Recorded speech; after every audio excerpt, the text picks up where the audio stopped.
Welcome back to episode 6 of Project X, where we are taking you on a journey with us to find private label product opportunities, teaching you along the way so that you can build your own business using these same simple methods.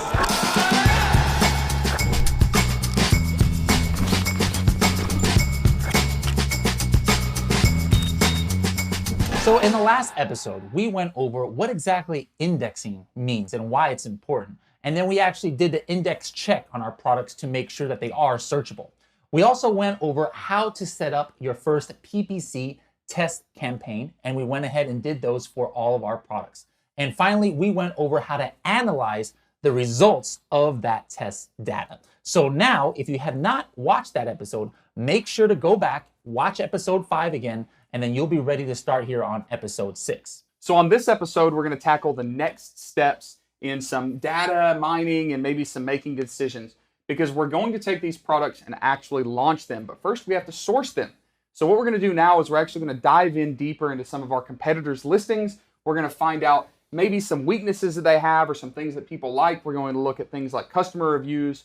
We're going to take all of that data, figure out exactly the details and description of the products, the size and the weight and the shape. We're going to talk about packaging. We're going to talk about branding, why, when, or how branding is important in this decision. And by the end of this episode, we will have showed you basically all of the steps leading up to making what we call an RFQ, which is a request for quote.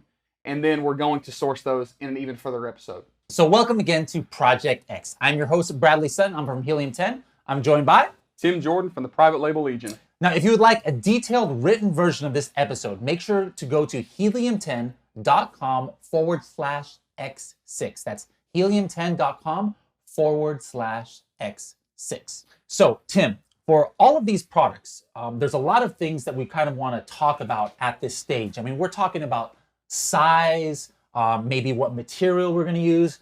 Sometimes I like to bundle things together. I mean, what are some other things that we want to kind of like research in this episode so that we can come to a decision? Yeah, basically the long-term decisions are going to make us stand apart, succeed. Once we kind of make some of these decisions, we're invested, right? So we've actually bought a large number of these products. We probably have, a decent sized MOQ or minimum order quantity, because we're going to customize this. And that could be as little of a detail as, a custom sticker on a fairly generic product, all the way to like custom materials and designing and shaping and things like that.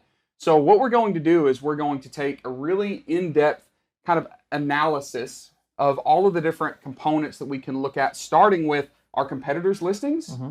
And then we're actually going to move into other places where we gain criteria. You guys have seen some of those before, things like Pinterest and Google and other websites, because once we make these decisions, we're kind of stuck with them for a while. Yeah. And if you remember, when we sourced for testing, we were only worried about keywords, right? So for example, with the egg tray, if the egg tray that we bought was lime green, it wouldn't matter. It would still work for the test because we weren't trying to sell it. We were just trying to put a product in FBA that matched those keywords. But now we're going deeper. We've got to look at components like, how happy the customer is with the product, the quality of it, the packaging experience. Sometimes we could go really, really deep here.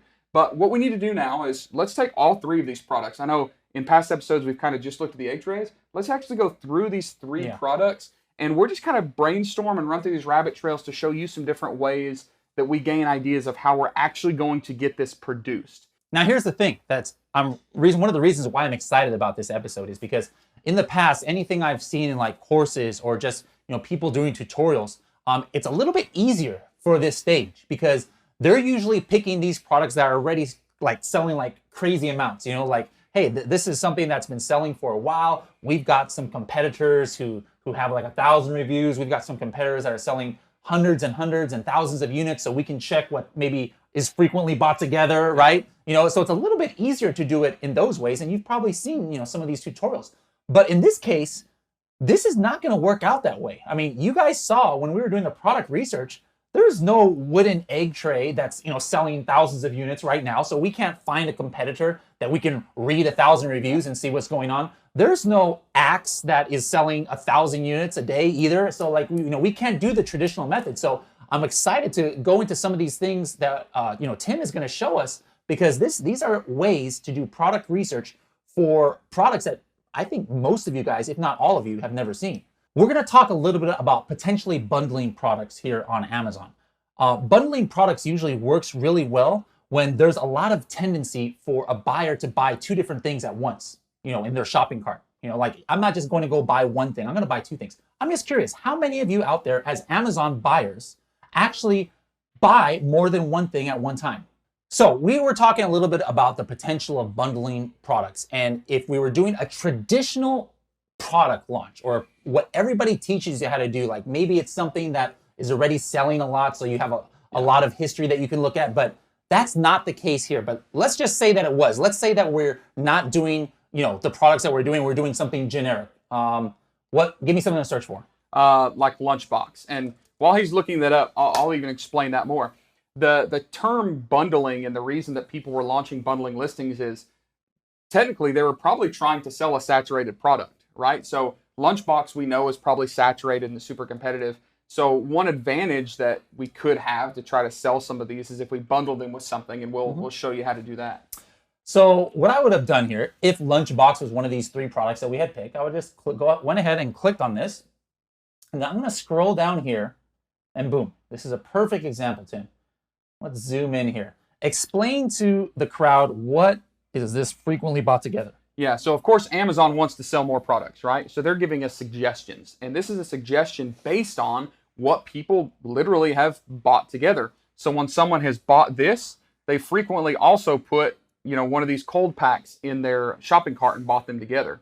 So Amazon right now, using the buyer portal, is essentially giving us some really great information as to what, buyer tendencies are. Now, again, I think that this product right now is saturated. And of course, this product is very common, so it's saturated. So we're not suggesting that you bundle a Lunchbox with, a cold pack. But basically what we're getting at is there's some really great information here that can help us make some decisions on our actual product too, based on buyer tendencies and, what people are buying together. Yeah, so the reason that people, in the past would have done this, and we're not trying to like bag on anybody who teaches this method, it still can be very relevant in some cases, is like, for example, you look here and all you see is the same like gray looking Lunchbox right here. If we have that history that people are buying ice packs with this, which makes sense. I mean, a Lunchbox like this is useless without an ice pack. Imagine if you had like a little ice pack right here on this listing. Now this one kind of sticks out over the others, and the logic is that a buyer their eyes are going to be drawn to it and say like, hey, I can get both of what I was trying to get anyways in one purchase. So, but with our products, I doubt we're going to have that much history, and the reason is because we're not picking products that, let's take a look at these BSRs here. I mean, this is crazy. 68 in kitchen and dining, 275. These things, 117. These things are probably selling like 1,000 to 2,000 units a day. Yeah, they got to be selling a mountain. So because remember, you can make money doing this, but our entire case study is showing you how to start off without huge investments, right? So we're basically launching products that are not super saturated, so they've got some lower sales volume currently. So remember, we're going to launch these wooden egg trays, and we like them because of the search volume based on keywords like egg tray, right? So our intention is not to sell a wooden egg tray. Our intention is to sell an egg tray that happens to be wooden. We know based on all the other information that we got from Pinterest and places like that it should be popular. So now what we've done is we've actually searched wooden egg tray, and we're going to look to see if there's any frequently bought together products. But as Bradley just circled here, they're currently not getting enough sales probably for Amazon to give us that information. So let's find out. Scroll down. Yeah, that page is completely missing. Yep. So what that means is we have to find other ways to find information of what people want.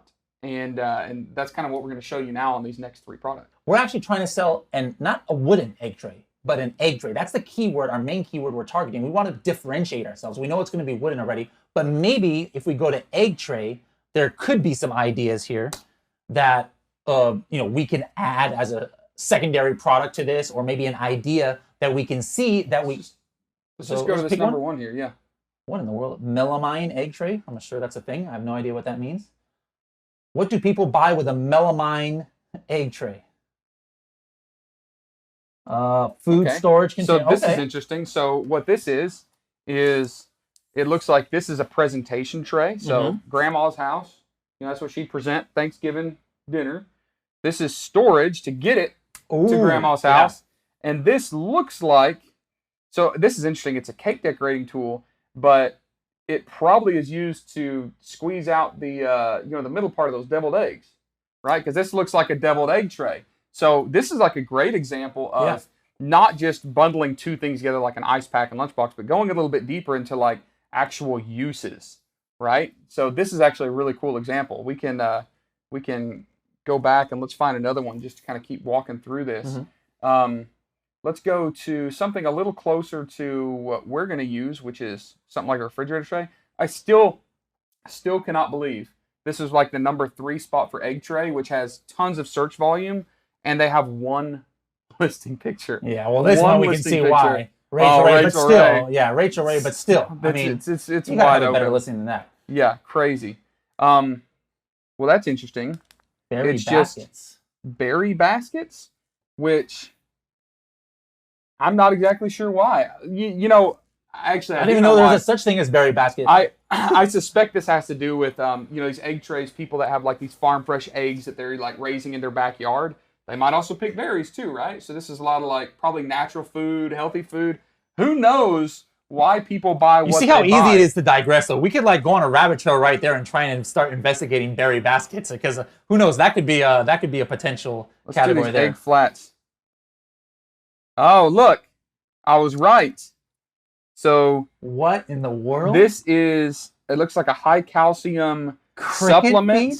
Yeah, supplement. This is for feeding your chickens in your backyard. Chicken feed with the trays to hold them. That's crazy. Hey, and this isn't a reach. This is actual. The only way that something could come up here on this page is if there's a history of multiple customers who are buying these things, not just like, sometime in the same week. There's actually a section for that right here. Circle this customers section. who bought this item also bought Frequently bought together is chicken in the same feed. ones. Look at that. Look, this is a thermostat for probably like a chicken incubator. Reptile feeding tongs? What in the world is going on here? I don't know. This is crazy, but Yeah, I love we it. got to get off this track here, because We gotta get off this track, but- we could go on and on down these rabbit trails. But the point of the matter is, right now, we're not seeing that much yet that helps us as far as adding something to the product. And I'm not saying we have to add something to the product. I just like doing research. Another way that Tim actually taught me a while back on researching for what could possibly in bundles is subscription boxes. All right, subscription boxes is something I had never heard of before. I've heard of Dollar Shave Club. Yep. So we can just get some ideas. Like I'm going to open up two. Like we've got the axe, we've got the egg tray, and what's the other one? The coffin box. The coffin box. So right now we're just kind of brainstorming, because we know that Amazon's frequently bought together, which is really frankly what everybody else teaches, that and reviews. It doesn't work for us, right? It's not working because we're so kind of far ahead of the game in our product selection that there's just not that much history, right? So we're just kind of brainstorming different ways to do this. So I'm gonna look here. I did a best subscription boxes for kitchen. Still going on this egg tray. Let's just see if there's anything here. Best cooking subscription boxes for home chefs. Oh, here we go. The best subscription boxes for foodies, cooks, and bakers. Baker or cook might like a egg tray. And I'm just gonna check right here. Some of these websites. Chocoholics. What is an oenophile? I have no idea. This looks like something to do with wine. No idea. I'm not seeing anything. Oh, here. This might be something. Okay. Try the world. Chocolate. Global palettes.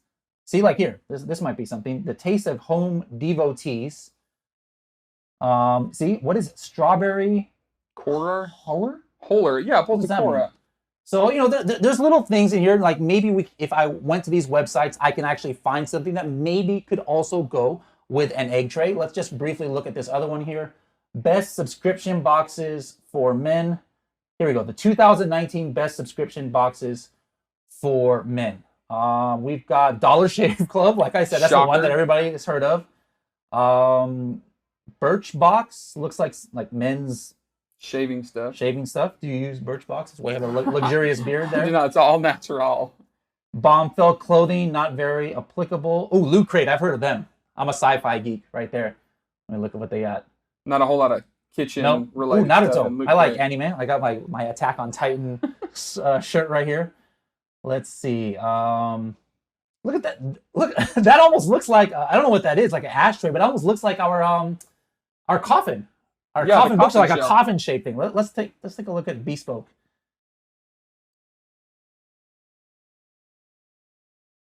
Whoa! What is this? Not our coffin. This is not the coffin, but what did we find here? So let's look Oh through my this. goodness. Here's what it looks like. It looks like Bespoke Post is very trendy items, correct? So this looks like very modern, bespoke items, which is really nice high-end stuff. Probably very trendy. The wax canvas stuff is popular now. There's a lot of great stuff here.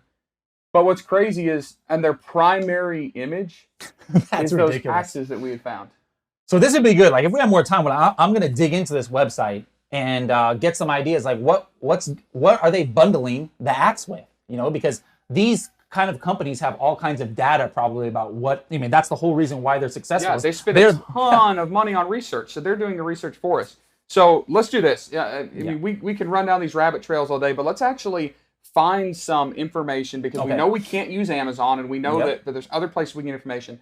Let's attack all three of these products, and let's make some decisions. And those decisions are going to be things like what color we're going to produce them in, size and shape if we need to make a differentiator there, how we're going to do the packaging, if we're going to bundle, which I'm not 100% sure we are. Not feeling probably confident not, with that not right feeling now. confident. So really we break this down into two places we look. Since we can't do the frequently bought together, what we can look at is reviews, all right? And there's a lot of places to look at reviews because that's where customers are giving feedback. So we can look at Amazon reviews if there's enough of the product sold to have reviews. We can also look at places like Etsy. And Etsy, we can go through and read reviews to get some great ideas. So if we're going to start on, I guess our first product here on my checklist is the egg tray. And again, this is not like data that we can download to a spreadsheet, okay? This is not a search tool, that like gives us all the magic information. We have to be creative. We have to think outside the box. We have to look at a ton of information just to help kind of give us kind of some gut instincts, right? We tested the product, so we know that there's low competition, high demand. Now we have to figure out how to make ours different. So we're just making mental notes here. We know that we're doing the wooden egg tray. Let's go back to, I think this is one we've seen before, this $38 one. 650 reviews. Now, I will say that the reviews on Etsy are not always the product reviews. This is the number of reviews for the seller. But when we look through here is these reviews, we see that, You missed it, guys. He has a helium tent pit, and he was just like trying to double click. So look at this. This is wooden egg holder for eggs. It's oak and walnut color. Oh, we had talked about material. Yeah, we talked about material. So we're just absorbing information here. 5-star, 5-star. They love this. This looks like kind of that homegrown, not store-bought eggs. Unfortunately, I don't know what. Oh, that's translated to English. Look, so man, they're selling a lot of those things. It's a lot of reviews for basically the same thing, which is great. So we can open up to more. And all we're doing is just, again, not pulling out like specific data that we put in a pivot table. We're just getting an idea. Very well made, last me forever. All right. For 18, beautifully crafted. That's a different product, but let's keep going to egg trays. That's a quail egg tray. Shoot. Yeah. I had no idea that people actually had quail eggs. So what this is telling me is it looks like, all of the comments are showing us like very high-end, kind of luxurious. Oak and walnut, people are excited about, how luxurious it is, which makes me think that, kind of further validation, we're not going to be stuck in that $11 or $12 price point, which is another thing we have to determine is just how much we're going to price this thing. And we have to know what our price is going to be before we actually source it. So that's a lot of good information. Let's, following down this kind of idea of the egg trays, what if we went to Amazon and looked up some reviews there on wooden egg trays? Yeah, let's see if there's any. And then if not, regardless of the material, the function is going to be the same. So if we don't have enough reviews on the wooden egg trays, we can just see what are the common customers complain about or loving. And that's a thing that you've got to do regardless of what product you're looking at is the point of these reviews is a couple things. You want to look at what people are complaining about. Like I didn't see any negative reviews there. It looks like everybody loves it. That's great. But if I saw a 1-star review or a 2-star reviews and there's a common theme among them, you better believe I'm going to take note, because whatever problem that people are complaining about those, I want to make sure that our product doesn't have that. On the flip side, whatever people love about a certain product, well, we better make sure that our products have that. So this is one of the things that's kind of evergreen. I mean, this logic here is not going to change. You know, it's going to be 2025. You're watching this on YouTube in hologram form or whatever. This is still going to be valid. And what's interesting here is it kind of gives us a double problem, or like a pro and a con. Problem is there's not a ton of reviews, so not a lot of feedback on this product. The great part of that, the pro means not a lot of competition, right? Yeah. So let's go ahead and click on one of these wooden egg trays that... It's okay if it only has like 2 reviews? Yeah, let's see what they have. All right, so here, there's only 2 reviews here, but what do these people say? This is what I like to see. Mine had some surface damage. What does that tell you? So like we've got to make sure our packaging, we're not just going to throw this into a box. That's some very valuable information. One thing we've noticed is that Amazon, if they see a wooden product, they think, oh, this thing's indestructible. But remember, we know based on those Etsy reviews that people want high-end finish. They want luxurious. So we need to make sure that we package these well, because we want our price to be, you know, nice and high. That's really great. Oh, look at this. If you're concerned about imperfections, you might want to spend quite a bit more on one of these handmade ones that you can get at craft fairs.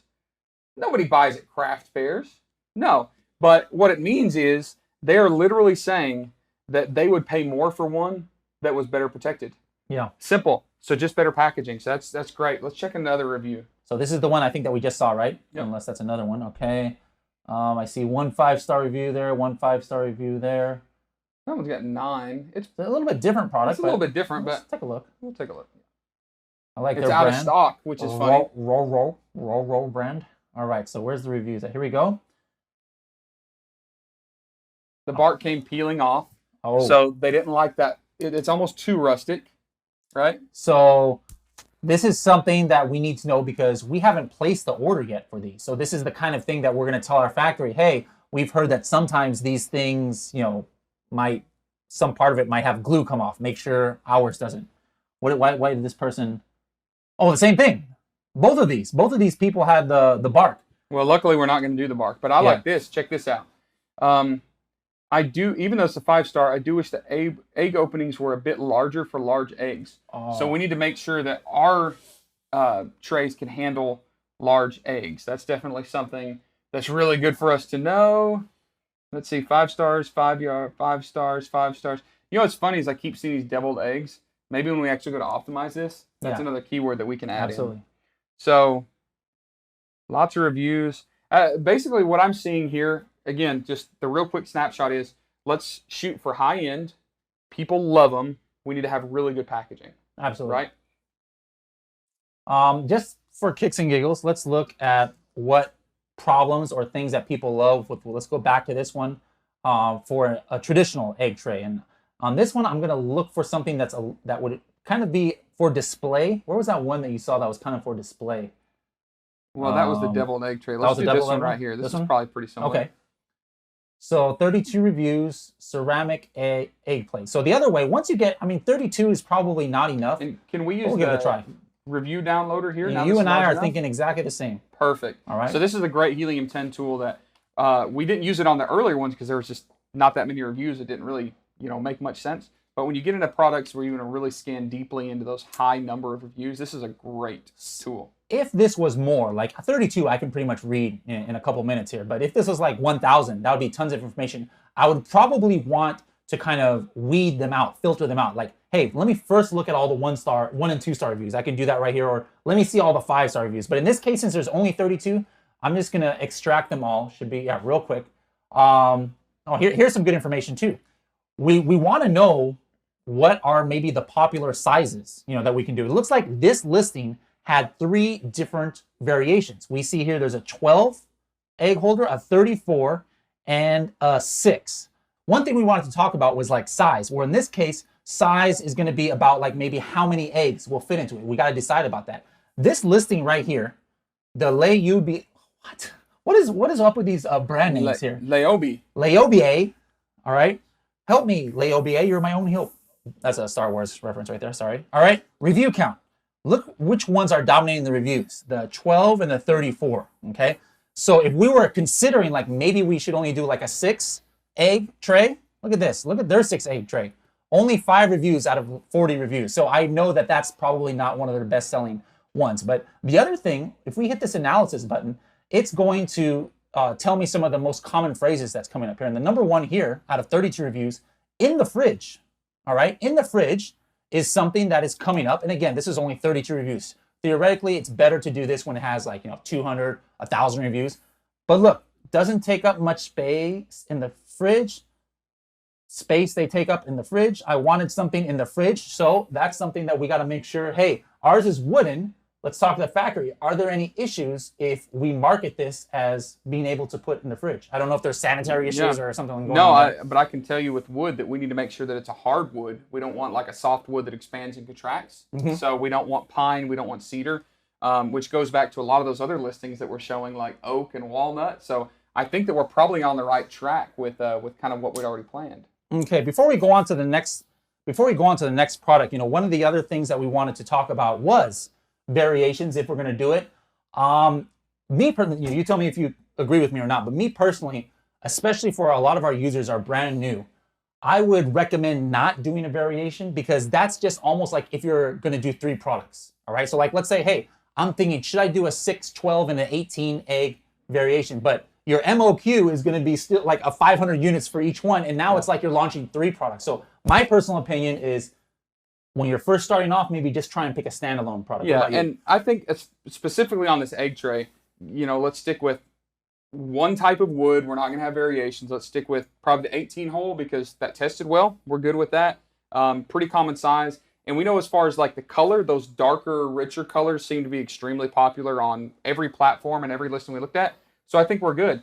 So as we're making decisions on the egg trays, we've kind of just poked around. And again, there's not like a glaringly obvious answer, but some of the questions that we have like size and color, I think we're going to go with the 18 holes. We're going to go with that dark wood. Design, structure, stuff like that. Of course, we're going to make sure it's a hardwood, like we said, because these are going in the fridge. We need to be thinking about the material, which is obviously wood. Variations we're not going to do. We know packaging. Packaging needs to be, pretty solid, right? Like we need to make sure that it's well protected because this is a heavy item. It's going to probably get bounced around the back of a UPS truck. All right, so now we know what, size we're going to have, what type of wood, what type of color. We know we're going to have some sort of robust packaging. Let's talk about brand. I see so many sellers get hung up thinking about step 30 when they're only on step 6. And step 30 would be, your social media presence, your great website. Right now, that doesn't matter because for all intents and purposes, this is our first product. We're selling a kitchen product. We're just selling on Amazon right now. All of that stuff in the future is very important, but right now it's not a huge deal. So I see people get really stressed out about brand name for Amazon. This brand name does not have to be what your business entity is. It doesn't have to be the name of your seller account. So if seller, my seller account name, was Tim's Kitchen Stuff. It doesn't have to be Tim's Kitchen Stuff brand. This one is, the brand here is iDesign. They're calling it InterDesign, but let me look at the sellers. I guarantee it's probably not. Oh, there's 11 sellers. I don't even think there's we've got here. Yeah, here's all the sellers here. I don't even see iDesign isn't even one of them. I mean, these are sellers. XPW, Hartville Hardware, ships fast and free. So don't get all bent out of shape about this. Here's what matters. We don't need it to look just completely ridiculous. We don't want one of these just crazy made up names. We want something that's a little creative, and this is also fun. Like this is where you can design, a little bit of your personality, your culture, have a little bit of fun in this brand name. Remember this, you're not stuck with this brand name forever. This is just something that looks legitimate on the Amazon listing. So if Bradley did, Anime's Kitchen Stuff, that doesn't really make sense. Like that's a little too creative because he's got Amazon or anime characters on his sleeve. But what we can do is we just, we don't want to get hung up making this too complicated. We want to have a little fun with this probably. We wanted to look somewhat realistic. So actually on ours, we had already picked the brand. What was your thought process behind picking Gee's Chicken? Gee's Chicken Coop. Yeah, I don't know. It was just something that was kind of creative and fun. We can throw a little Easter egg in so that as we're actually selling these products, people have no idea that they're buying a product named after, one of Helium 10's Executives, yeah. executives, which is kind of funny and kind of cool. So we'll name it Gee's Chicken Coop. Now, here's the thing. That name actually works because we found out that a lot of these are like home growers of eggs, right? So like that whole chicken coop theme, it's got a name to it. It's way better than this. But the point is, don't get hung up on this. You can have a little bit of fun. If later, you find more products and more products and more products that are all related to chickens or they're all related to kitchen, you can rename these things to something a little bit more direct. But right now, remember, we're going wide but not deep. Don't get hung up on little details. Have a little fun here. Just put something that makes sense. Just because we're calling this Gee's Chicken Coop doesn't mean we have to call our axe. We don't have to brand our axe Gee's Chicken Coop, or we don't have to brand the coffin box Gee's Chicken Coop. We can pick different brands for those, which we're going to do in a few seconds here. So every product is basically different. So going back to the egg trays, we've made some decisions on material, size, no variations. We know we have to have some really awesome packaging. We've got a brand name that we can have a little bit of fun with. We're basically ready to go out and source that. So now that we've got those things kind of checked off our list, let's go on to the coffin box, right? Next product. Now that one, we actually had seen some. I don't remember if they had any sales. Let's take a look. What did we search for? Was it coffin bookshelf? Coffin shelf, yeah. Coffin shelf? Yeah. All right, coffin shelf. Let's see if we can find that one company. There it is. Ooh, I like this. I mean, I don't like it, but hey, there's 100% bad reviews looking for this. So you remember the one brand that we were looking at was Sourpuss, and you guys remember that they were out of colors. This is going to be really important for us to look at variations. They were out of the black. We had to go actually find that as in black box, yeah. Yeah. So let's go and do the reviews. I want to look at this one. Let's look at these bad this reviews. Thing is, I don't even think we saw this product last time. Wouldn't recommend. No tracking information. So that was kind of annoying, as well as the item came damaged. Well, that's a plus for us. Here is the no tracking information. That means that it was fulfilled by merchant, okay, and they still bought it. Ours is going to be fulfilled by Amazon, so that already gives me some hope. Broke when I got. There's two. The item came damaged for the first person. The Whitley here says it was broke when I received it. The corner was not sticking together, so I had to Gorilla Glue it. And the third one came in broke. Yep. So right off the bat, we know that we need to make sure that this thing is built well. And based on our samples, the thing was pretty solid, at least way nicer than what those looked like. We know that, again, we need to have some good packaging. I know that if this is a painted item, if it's, has color, that we don't want that to get scratched up. So we might even do like bubble wrap and then a cardboard box. Let me look at this one. I mean, I know ours is not purple, or who knows? Maybe we decide here that purple is the way to go. But this one has the most reviews out of here. Let's just take a look here. Good product, not great price, but you still bought it. Tessare. Only drawbacks is it's pretty small. So here we're talking about size. So it's more for looks than storage. Also, Sourpuss's prices are shady. Okay. So that'll be fixed with us because our price will be a lot less than theirs, and it will be fulfilled by Amazon. I found something I would not have thought about. Hanger attached. So I'm assuming that these bookshelves you're not going to put on the ground. We're talking about something that's probably around this size. So the fact that when they say hanger attached, I'm assuming they mean that little hook that's on the back of it. So that's something I totally would not have even thought about. These people said it's actually bigger. So this is bigger than it looked in the pictures. Way too small. Displayed rock collection, cute but small but nifty. So it looks like size is all over the place. Some people think it's bigger, some people think it's smaller.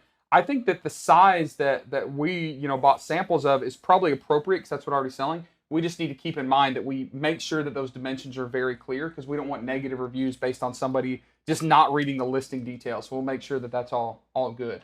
So what I'm going to do here is I'm going to go back to try and see if I can find that one that's out of stock. And is that it right there? Sourpuss? Yep. There it is right there. So remember, we just used black box. This is out of stock, currently unavailable. This one had 10 reviews, which tells me that black was probably sold more than the other colors. I dig it like a grave. That's pretty funny. I love it. Cool. There's a lot of 5-star reviews on this. Somebody's using it for those Funko Pop little dolls or whatever you call them. Oh, this person is not actually hanging it. They're using it for a vanity. Interesting. Anything else jump out to you here? Not yet, but it looks like everybody likes it. There's one that's hanging on the wall based on that picture there. Okay. Comes complete, made well. So one thing I thought about was, sometimes we can shrink this product in transit and reduce our cost if it like snaps together.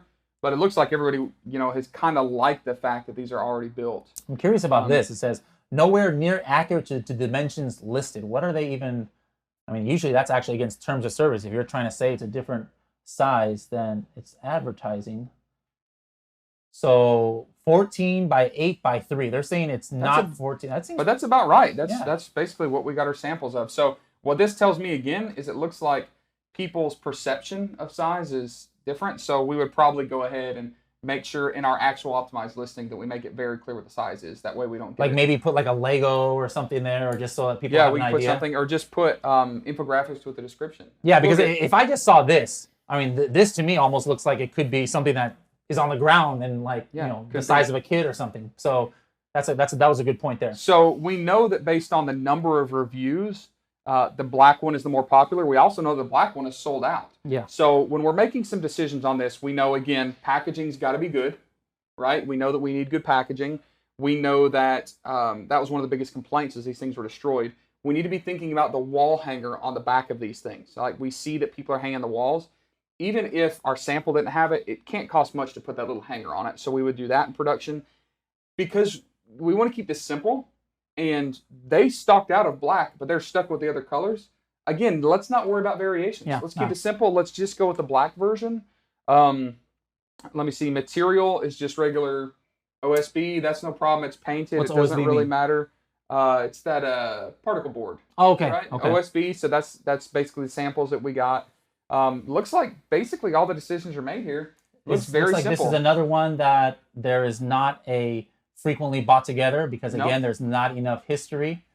So again, we're making this Yeah. decision kind of based on our gut, of all this information that's pulled together. This is not like some deeply data-driven process. Don't overcomplicate this. We know some of the problems people have. We know some of the things that people want to look at. Let's go to Etsy and see if it's listed there. This may be so kind of obscure it's not even on Etsy, but let's find out Coffin Shelf and let's see if there's any reviews or anything there.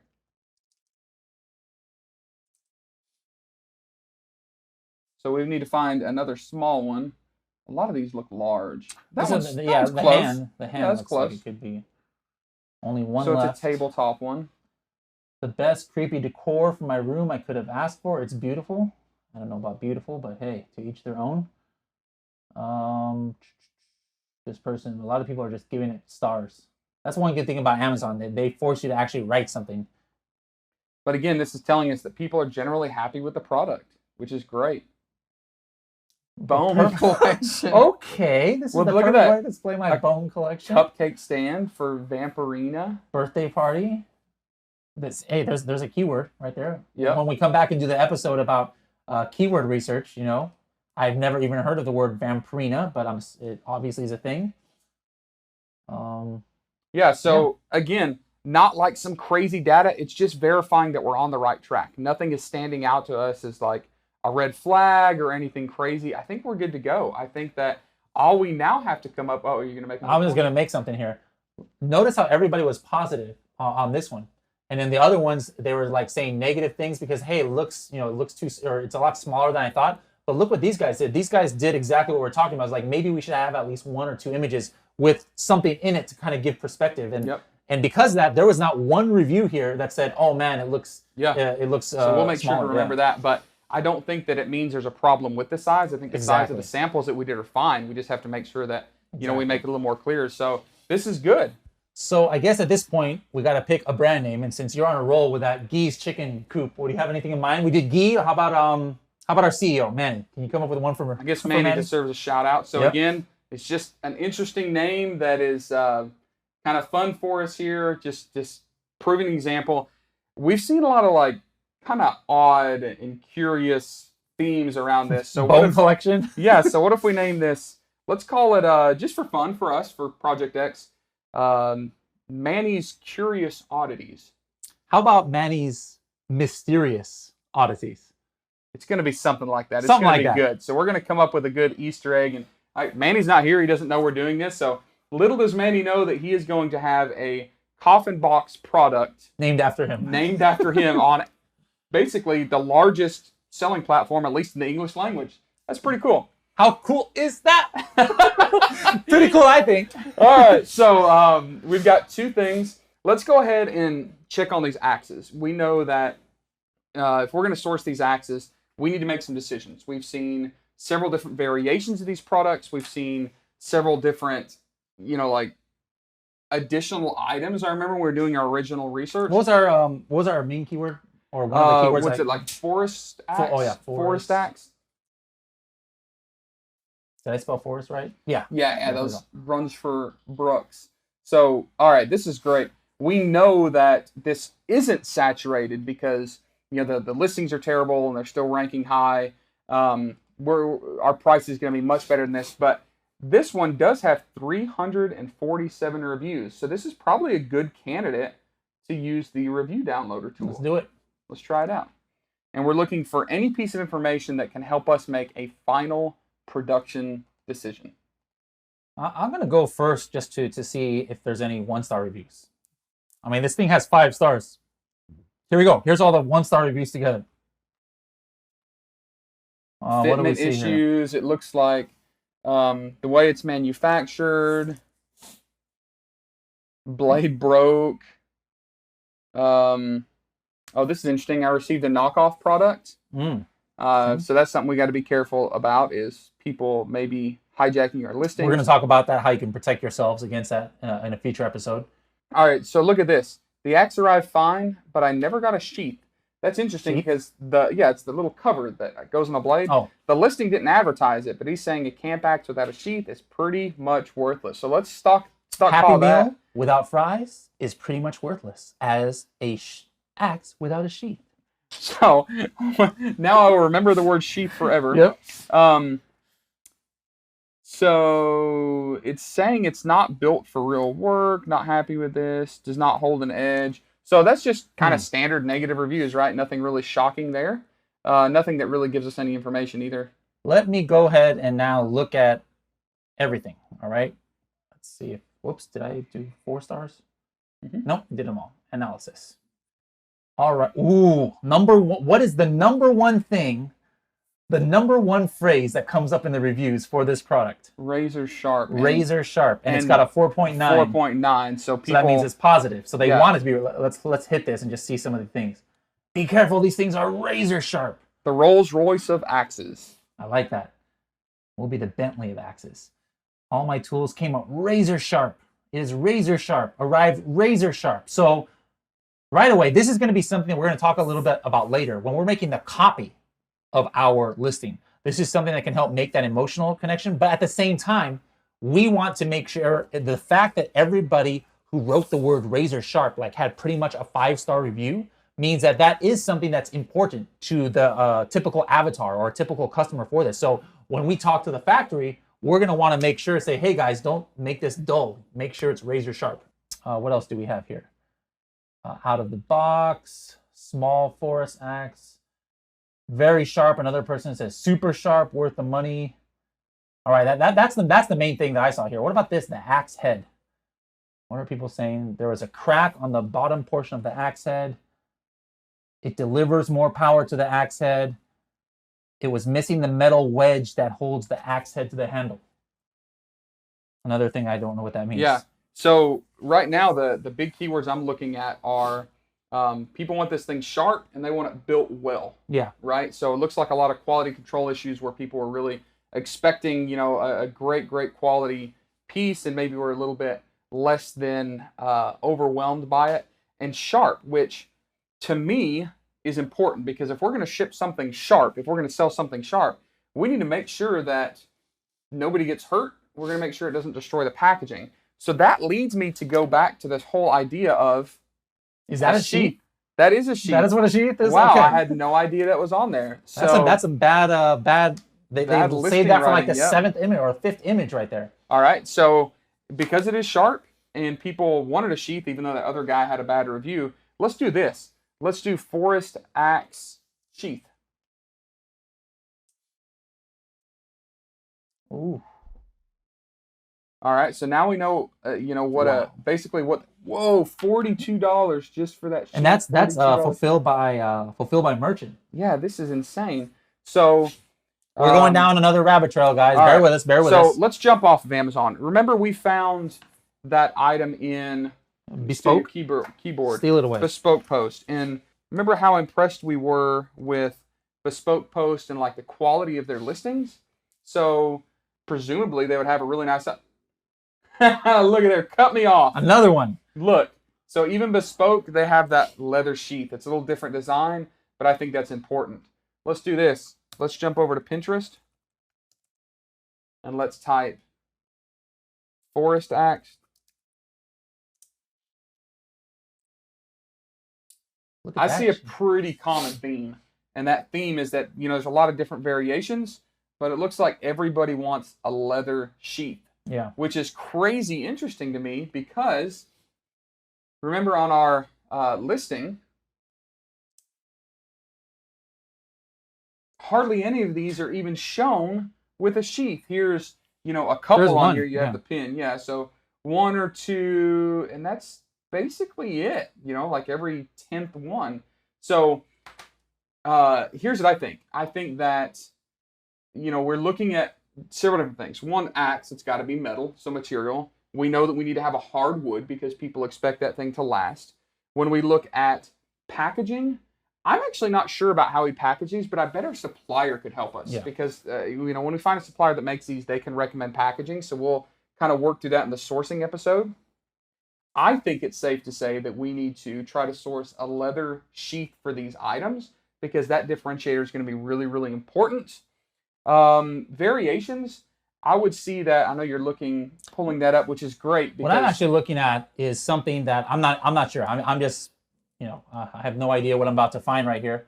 But I'm sorting this by the best sellers on this page, and I'm going to scroll over here to the dimensions and just see if there's any kind of trend here. Oh, that's great. It looks like a lot of small oversize. Yeah, so it looks like 14. Like here's a 28. You see, obviously these are two different sizes right here. Well, so. that's weird because that's large standard size, which that one's, it's because overall they've got it messed up. So if we're looking at the most common, which is small oversize, we're looking at 27, 26, 30, 25, 37, 28. So we look like we're anywhere from the majority of them between 26 to 30, right? Overall length. So, need to click that. So if we look at these top sellers, we're looking at, 25 inch, 26 inch, 27 inch, 19 inch. So in this scenario, I'm not an axe expert, but here's what I think. I would like to ask you a question about this, please. Would you like to ask what size we should make these? Please. Okay. Well, let's ask our supplier. And what I mean by that is the suppliers that we're going to look for to make these things have a really good idea of probably what's popular. All I know is as long as we stick within the 25 to 28 inch length, that's probably going to be our most popular based on what we're seeing here, right? I agree. So this one should be pretty easy too. We know that packaging, we'll figure out later, it's probably not as important because this is a pretty durable item that's not necessarily, prone to breaking in transit, but we want it to be safe. We know that because of the keywords razor sharp. We know that we want to look at having a leather sheath on it, one, because it's popular based on Pinterest, but also people are expecting it. Like in the reviews, people saying there's no sheath, and it covers our tails with liability because if we ship this thing without having some sort of cover on the blade, it could be really, really bad. Axe sheath has 1,000 people searching for it. Just for the sheath. Look at some of these top sellers here. These are guys selling. I mean, I love the price point. For some of these are like $40, but some of these are a little bit cheaper, $20. Still not. There's only one like $6 one here. These sales are decent. So this is interesting because we may have found like a complementary product. So in this phase, we probably wouldn't set up a variation of just the sheath, but it shows us again that there's demand for this additional product, and nobody on page one is really showing it off. Yeah, so this is a great point that people value these sheaths based on the price. I mean, a lot of these have enough reviews that we know they're selling, the price is high, so added perceived value to our listing. So when we're thinking about basically the RFQ or the request for quote that we're going to send to our suppliers, we're thinking it needs to be sharp, but it needs to be covered. We'll figure out the packaging later. We're going to go to that 25, 28-inch length. Is there anything else that we found here that's interesting? I think that the revelation of needing to put a leather sheath on it was really important. But can you think of anything else that we need to include in that RFQ? Just again, the craftsmanship. So, we'll talk on the sourcing section about how we do quality control, but that's definitely something that we're going to want to check out to make sure it doesn't have some of those issues that people are talking about. Hey, the head wasn't attached great, or it was flimsy, or whatever they had said. So that's definitely something we're going to have to make sure that we check up on. All right. So again, the last thing that we need to be considering, because the packaging, and the brand name matters. And that's why we're actually thinking about brand name now, is when we put an RFQ or request for quote out for this and it has the packaging, we want to go ahead and put a brand name on this somewhere.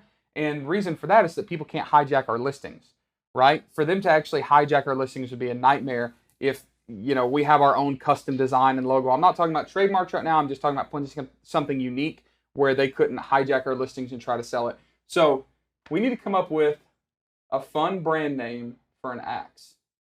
All right, we did one for Manny and Guy. You still want to do it after somebody here at the office? I'm up for suggestions. Let's see. Forest axe. Let's have something that just sounds fancy and not fancy, but sounds smooth. Helium 10 headquarters is in Irvine, California. Let's just make it Irvine Axes. Irvine Axes sounds good. Irvine Axes it is. It's literally that easy. We just made this up on the spot. It's that easy. Don't get bent out of shape about this. So, Tim, that was a great episode. We went over a few things. What are some of these things that we went over? So we talked about how to use your competitors to get information on maybe how we would source. Mm-hmm. We looked at reviews on Amazon. We looked at reviews off of Amazon. We looked at differentiators and keywords. If we had to make any design changes to make ours different, kind of like we know we need to put one of those little hangers on the back of our coffin box. We know we need to put a sheath on the axe, right? We talked about, packaging, how important that is, quality of packaging, because we don't want, one review, wrecking our entire listing at the very, launch because we had a great product and we skimped on the box a little bit. We know that we need to, protect ourselves, like sharp items of the axe. We need to make sure that we're covering our own liability. We covered a lot. What else did we cover? We didn't do it today, but we talked about what we could do with a kind of research if we wanted to start bundling products as well. Yep. Talked about bundling. And we talked about brands. And listen, the only reason we're talking about branding right now is because it has a lot to do with sourcing.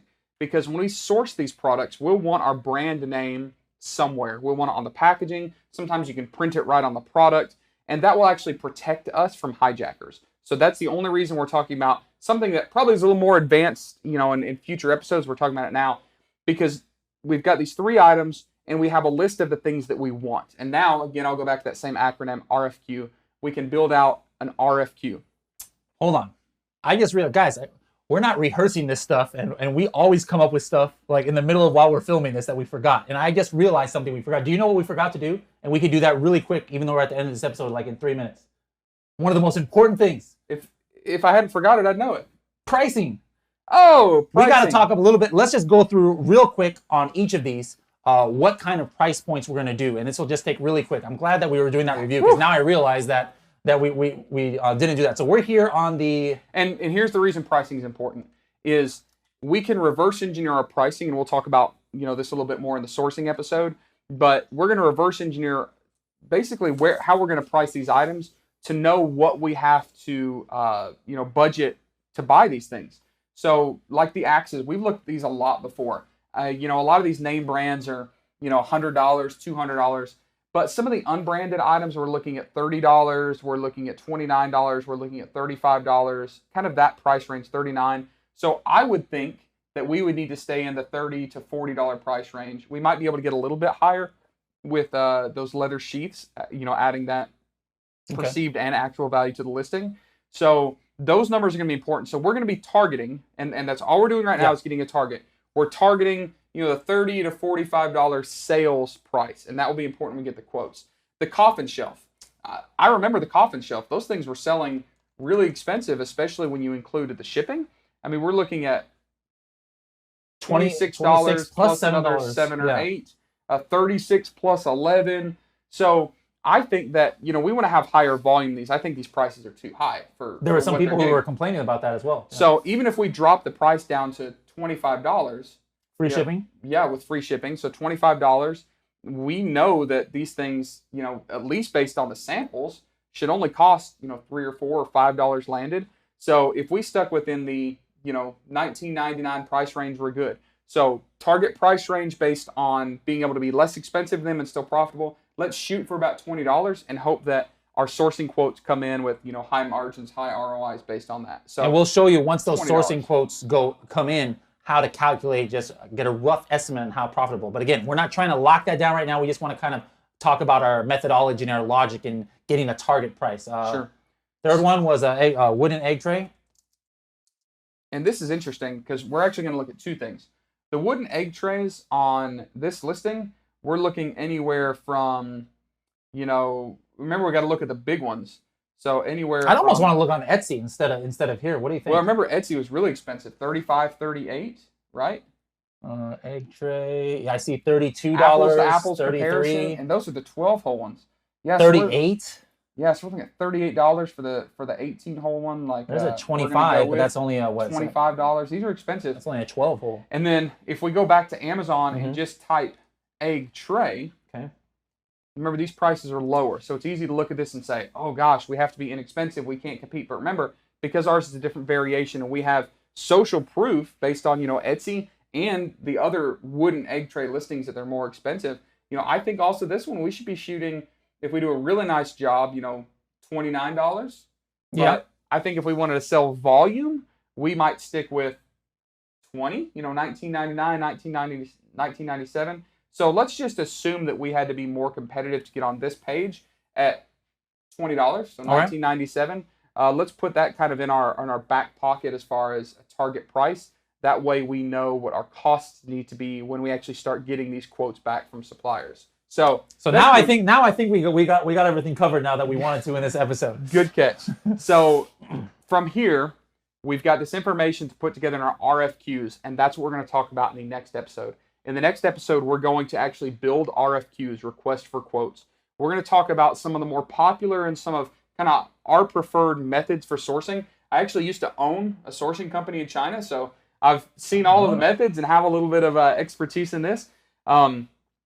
RFQs, where and how to source. We're going to talk about negotiating with suppliers. We're going to talk about looking at pro forma invoices. That may be a new term to you, pro forma invoices, and how to kind of dial those back. We're even going to talk a little bit about like the business structure of the way that specifically China. Now, there's a lot of places you can source, and I'll actually hit some of those in the next episode too. But for all intents and purposes, let's say China, because it's the most common right now, and a lot of these principles apply elsewhere. But let's talk about some cultural things. Let's talk about, maybe how to engage or what to expect. We'll talk about things like the yes culture and the culture of saying yes. And that's all going to be super, super, super valuable information for you. This is one of the places where a lot of people get hung up on this private label journey, and we do not want you to get hung up. We're going through this to show you a simple approach to take to find products. We want to extend this and we want to extend this to show you simple ways to source these products and not get hung up along the line, because ultimately what we're doing with Project X is taking you from not even having a product idea to launching this product. So we need to make this as smooth as possible. And I see a lot of people, like I said, getting hung up on sourcing. So our objective is to smooth out that hump and let you glide over it a lot more easily, and eventually build out a really, really nice product line for yourself. Just go ahead and put the questions down below. We'll still be checking them. Or you can find the Helium 10 users Facebook group and tag one of us to ask a question about this. Is what episode are we in? 6, right? Yes. Just say, hey, Bradley, Tim, I had a question about episode 6. Why did you come up with that brand name? Or whatever your question might be, let us know. So that's a great question to ask you as you're watching this. We came up with 3 kind of goofy brand names today. We have Gee's Chicken Coop, we have Manny's Curious Oddities, and we have Irvine Axes. We'll see you guys in a little bit on episode 7.